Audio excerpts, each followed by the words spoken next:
We dropping the whole album on shit. Bro, don't talk to me like that. Like, Then you don't- I don't even know who those kids are. Are you crazy? Wait, you actually don't know who those kids are? No, I just asked you who they. Nope. I literally just asked you who they are. All right.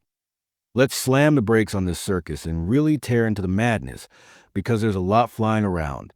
And the only way to make sense of it, drag every messy piece into the spotlight. The real question is this: can the so-called Iceman flip the script?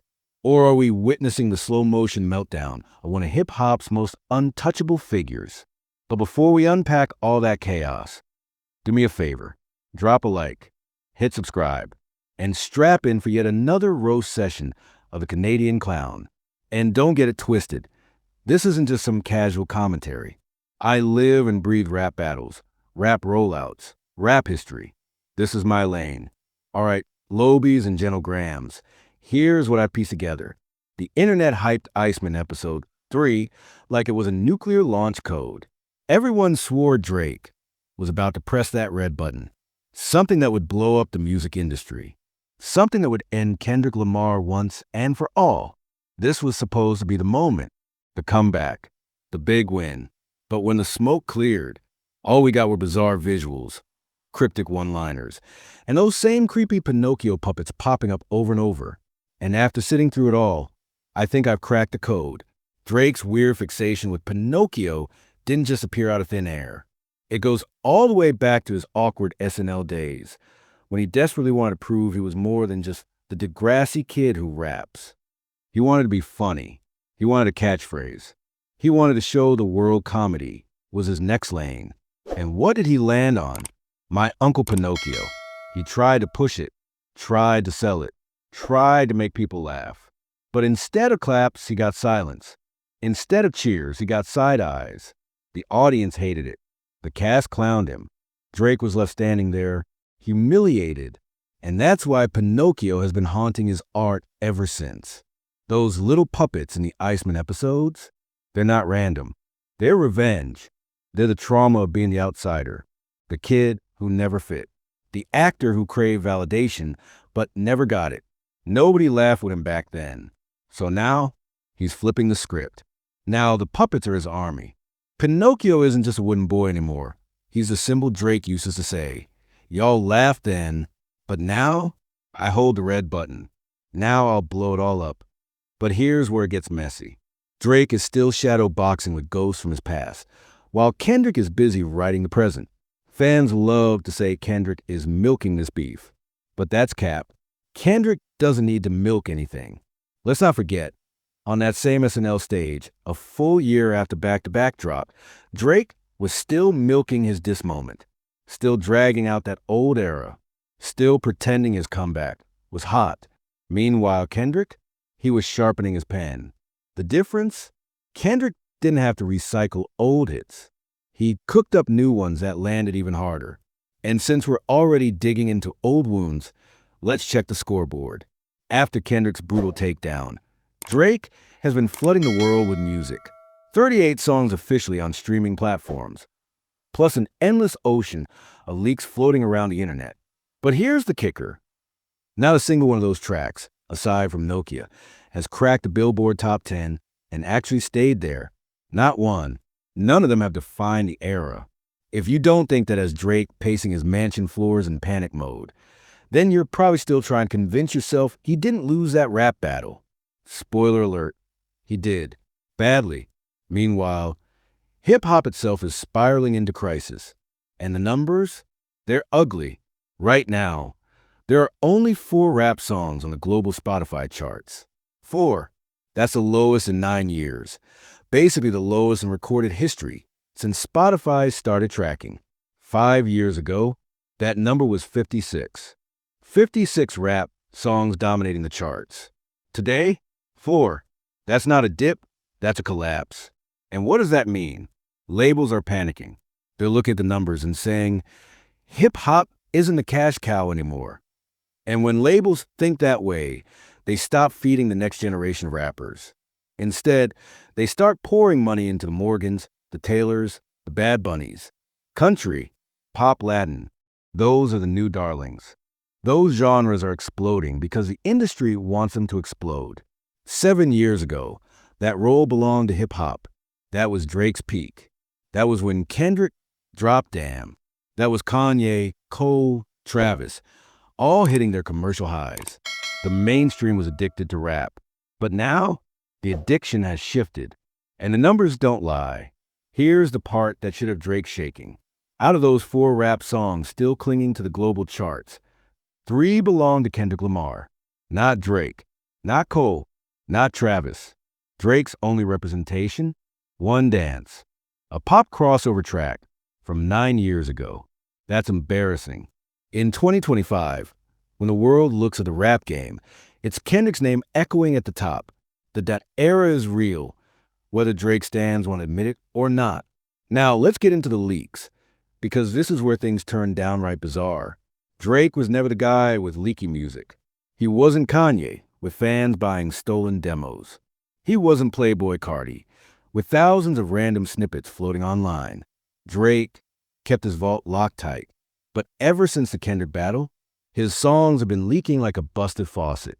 Push-ups, Hi Whitney, random AI-sounding demos, nonstop, and way too suspicious. Take Push-ups as an example. When it first hit the internet, something felt off. Drake's delivery was flat, robotic, like he was reading off a teleprompter. Fans swore it sounded AI-generated, like someone else wrote it, rapped it, and then pasted AI Drake vocals over the top. And yet, people liked it. The leak got buzz. Then, out of nowhere, a polished version appears on streaming, with Drake suddenly sounding alive, emotional, like he'd rushed back into booth and re-recorded it after seeing fans give the leak a green light. Was that accidental, or was it intentional? Was OVO testing the waters? Or was there really a mole in the camp feeding songs to the public before Drake gave the green light? Even Glasses Malone, a rapper who's worked with both Kendrick and Cash Money, came out and said the leaked Push UPS wasn't Drake at all. According to him, it was a writer pitching the track. The writer recorded it, slapped AI on top to mimic Drake's voice, leaked it, and once the reception looked solid, Drake re-recorded it in the studio and dropped it. That's not just sloppy, that's messy. And if Glasses is right, then Drake's rollout isn't about artistry at all. It's about AI experiments, ghostwriters, and audience feedback loops before he dares put anything out. That's desperation, not dominance. And it doesn't stop there. Remember Kendrick's 616 in LA bar about the mole? Know the wires in your circle should puzzle you. Since then, Drake's camp has been drowning in leaks, unfinished demos, random AI tracks, suspiciously timed drops. Almost like Kendrick called it before it happened. Now, every new leak raises the same questions. Is Drake sabotaging himself by testing songs through leaks? Or is there really someone inside OVO feeding his enemies? Either way, the chaos is undeniable. So here's where we're at. Drake is rolling out the most important album of his career, drowning in leaks, haunted by Pinocchios, and staring at charts that have already turned their back on him. Kendrick's dominating while hip-hop itself is shrinking. The stakes couldn't be higher, and the Iceman rollout looks less like a confident move and more like a desperate gamble. And the funniest part? Drake keeps insisting he's the biggest number getter alive. But the only thing he's breaking right now isn't records. It's his own image. And that's where it gets extra messy. A couple weeks after that lukewarm back and forth where people were still debating if Drake actually won or lost, he pulls a stunt that screams insecurity. He leaks the track himself. But surprise, surprise, Lil Yachty isn't even on it anymore. The same track Yachty premiered on stream, gone. Instead, Drake tosses it onto his Lil 100 Gigs website alongside 6 other random cuts, like a digital yard sale nobody asked for. And if you've been paying attention, you'll notice a pattern forming. Drake isn't moving with the confidence of a superstar who knows his music will hit. He's moving like someone second-guessing every single step. Instead of officially dropping songs through his label like a megastar is supposed to, he's tossing them onto some random website, almost like he's whispering, "Let me test the air first before I embarrass myself on the big stage." That's not dominance. That's insecurity in HD. And the label clearly noticed. Universal wasn't about to let Drake play indie SoundCloud rebel. They forced his hand. Those same songs he tried to sneak out, Universal pushed them onto streaming platforms anyway. And what happened? Flop City. Those tracks slid down the charts faster than an icy driveway in Toronto. But here's the spicy part. If you peeked at the song descriptions, you'd catch a little Easter egg. Sift through Drake's data dump for 3 new songs, or just hear them here. That right there? The smoking gun. Drake didn't leak those songs to bless the fans. He did it as protest. A middle finger to Universal. His way of saying, I don't need y'all. I can drop music myself, build buzz on my own, and you can't control me.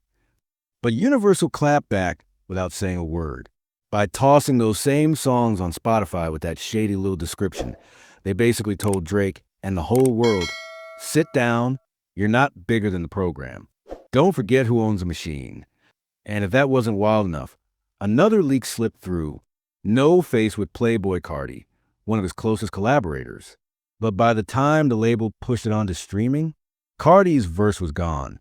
Poof. Just like Yachty before him. First Lil Boat disappears. Then Playboy Carti. What's going on? Either Drake's deliberately stripping features to flex independence, or Universal's trimming the fat out of spite. Either way, the message is crystal clear. Something ugly is brewing between Drake and his label. And remember, this isn't just any rollout. This is supposed to be his final album under Universal Music Group. That makes this record the single most important project of his career. And he knows it, because whether Drake stands like it or not, the numbers don't lie. In the last 12 months, Kendrick Lamar has flat out dethroned him as hip-hop's top dog. And I'm not saying that just to stir the pot. The math backs it up. Look at the streams. Track for track. Kendrick's first week numbers are blowing Drake out of the water. And don't forget, Kendrick's GNX album from 2024, dropped over a year ago, is still outselling Drake's brand new 2025 release. Think about that.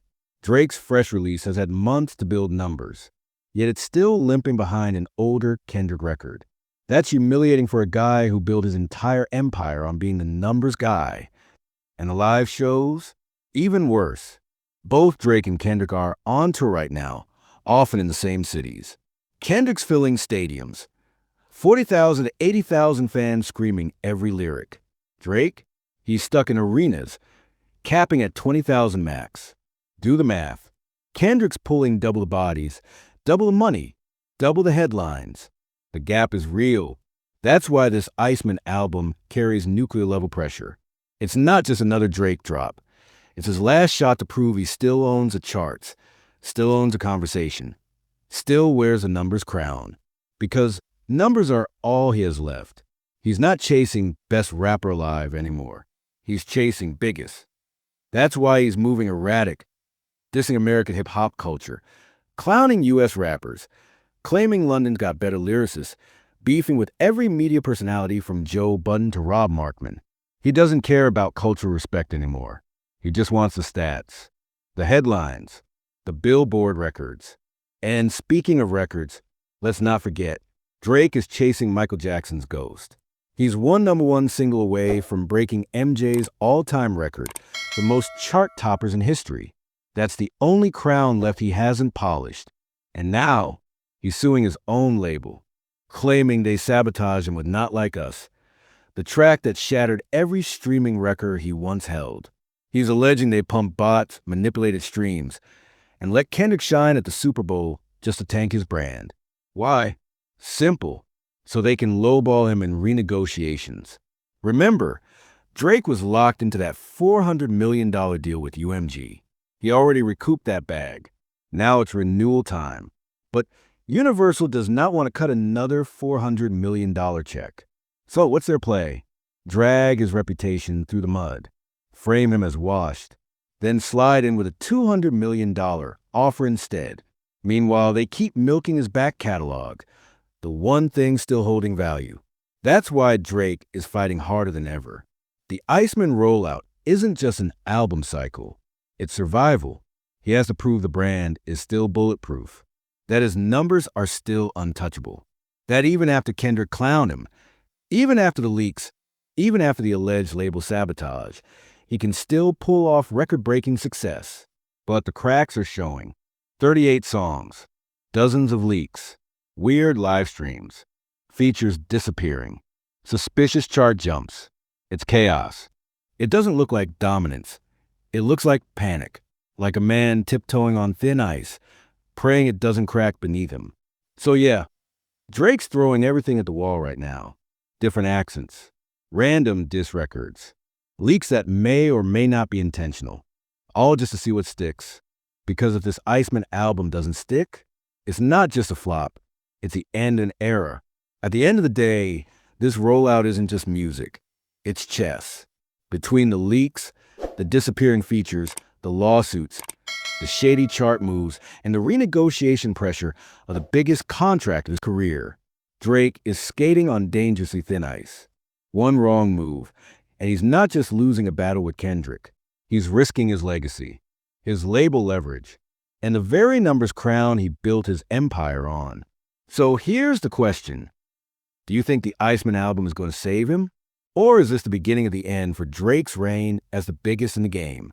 Drop your thoughts in the comments, because this story is still unfolding, and every fan reaction counts. And hey, if you want to keep breaking down the messiest rollouts, the shadiest industry moves, and the biggest rap beefs in real time, hit that like button and subscribe. Trust me, you do not want to miss what's coming next.